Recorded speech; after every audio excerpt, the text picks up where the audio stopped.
It's so hard to know where to begin and where to end. Comrades and friends, Comrade Minnie Bruce Pratt,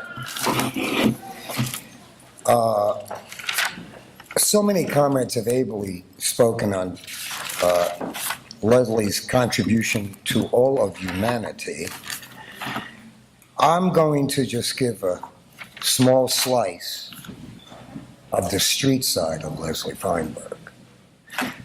I was born 1 block north of here. I worked in a transgendered bar about 110 yards from where we're sitting right now, run by the mother of my house, Mistress Sally.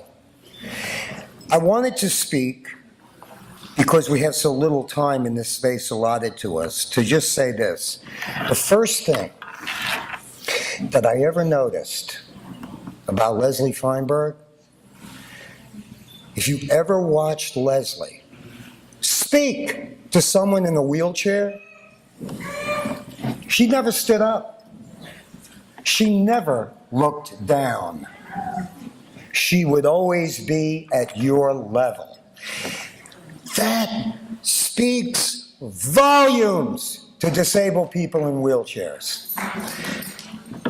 Leslie influenced me in that.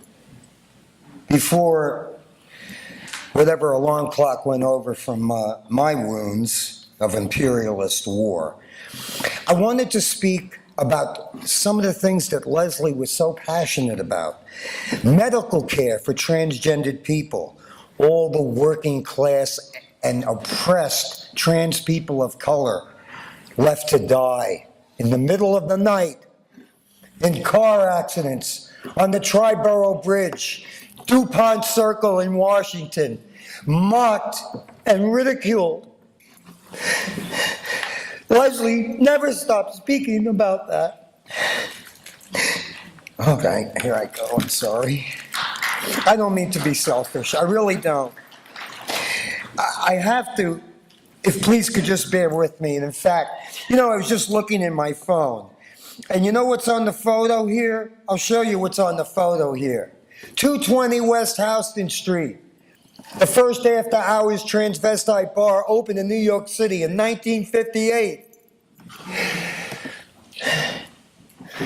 One of the many tours that I was fortunate enough to be on with Leslie, who could traverse through every dressing room, every drag performance, whether it was in the Pyramid Club, whether it was Sally's, the Gilded Grape, Gigi Knickerbockers, Wonderland, all of them.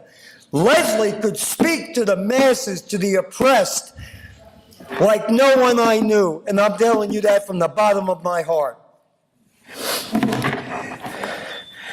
Now, the part of the community I come from, I'll frankly tell you what it is. And I almost wanted to bring the t-shirt from the film, Paris is Burning. And one day, we will all make that happen. I want to say this. Oppressed drag queens of color,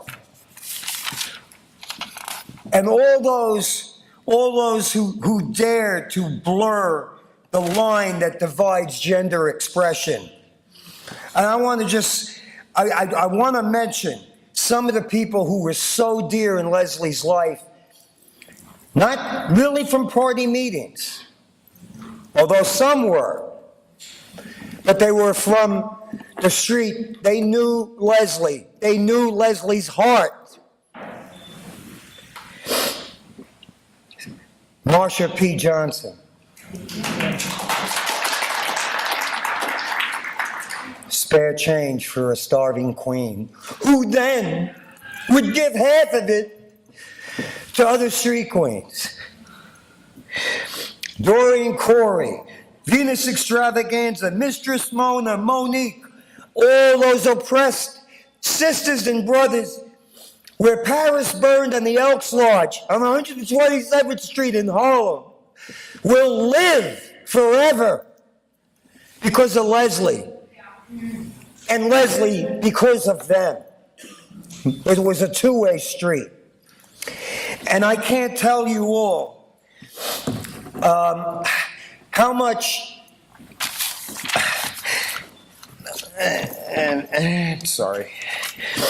how much Leslie's absolute brilliance, sincerity, and dedication.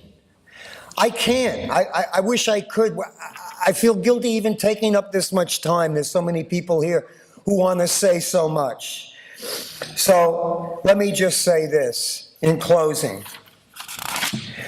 All those wonderful, wonderful transgendered people, some of whom may have gotten older that I don't see anymore, some of them who are no longer with us, all the ones that I knew, that I lived with, that I worked with, many of whom beaten, butchered, just for that. Just for that. And you know what? In the name of Leslie Feinberg, justice is coming. Oh, it's coming.